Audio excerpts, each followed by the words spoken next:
Сәлем баршаларыңызға. Мен бүгін сіздерге өте керемет тақырыптардың бірін көрсетейін деп отырмын. Ол спёртой мат деп аталады шахматта.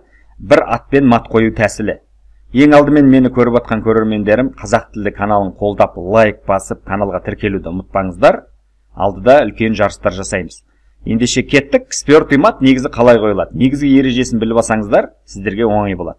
Мына жерде көріп отырсыздар, ферзбен атпен осындай жағдайлар шахматта өте көп кездеседі. Оны қалай қоямыз? Бірінші әрине двойной шақ жасаймыз.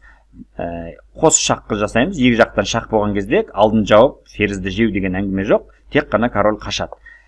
Двойной шақтан тек қашу керек, алдын жабу мүмкін емес. Сол себептен мына жерден ферзді жертва береміз. Ферзді береміз. Неге? Өйткені ат қорғап тұр, корольмен жей алмайды, ладьямен жейді. Сондықтан жегеннен кейін бұны шахматта коробочка дейді. Осындай өз-өзін король өз-өзін фигураларымен бітеп тастайды, байлап тастайды. Сондықтан бір атпен мат береміз. Міне спёртой маттың ережесін біліп алсаңыздар өте керемет. Ферзді жертва береміз, атпен мат. Негізгі ережесі осындай. Келесі жағдайларда ат егер мына жерде тұрмаса, бұл жерде қалай мат қоямыз? Біздің ферзіміз жейін деп тұр. Бірақ біз бұл жерде отвлечение дейді, завлечение дейді. Мына ладьяны коробкаға жаңағындай корольдің өзін ыңғайсыз жағдайға қалдыруға әкеліп соқтырамыз. Ферзбен жертва береміз. Корольмен әдеттегідей жей алмайды, жейді и атпен мат береміз. Сұрақ туындауы мүмкін, мына жерде слон болмаса, егер слон болмаса, сіз былай бере алмайсыз, өйткені ол ладьямен жеу міндетті емес, корольмен жейді, сонда мат қоя алмайсыз. Сізді міндетті түрде біреу қорғап тұру керек. Ендеше кеттік, бірнеше мысал шығарайық. Осы задачада қаралармен спёртой мат қою керек. Менде екі ат бар шабуылда және ферзь бар. Көріп отырсыздар, G1 нүктесіне ладья маған кедергі жасап тұр атпен мат қоюға. Сондықтан ладьяның назарын аудартамыз басқа жаққа, жейді и былайнан мат береміз. Келесі тапсырмада қараймыз, қалай спёртой мат береміз. Бұл жерде спёртой мат қалып келу үшін бірінші шақ береміз, одан кейін двойной шақ береміз и ферзбен мат береміз. И атпен мат. Енді сұрақ туындауы мүмкін. Мына жерде король былай қашса не істейді деген. Ол кезде қақ маңдайдан просто мат қоя саламыз. Сондықтан компьютер дұрыс жасап жатыр, барынша дұрыс қашты, ферзь жертва бердік, баяғы менің көрсеткен формула. Келесі тапсырмада қараймыз. Мен бұны көрсеткен болатынмын. Осындай позициялар өте көп кездеседі. Ферзді береміз және атпен мат береміз. Түсініп отырсыздар деп ойлаймын. Бұл жерде енді қалай спёртой мат қоямыз?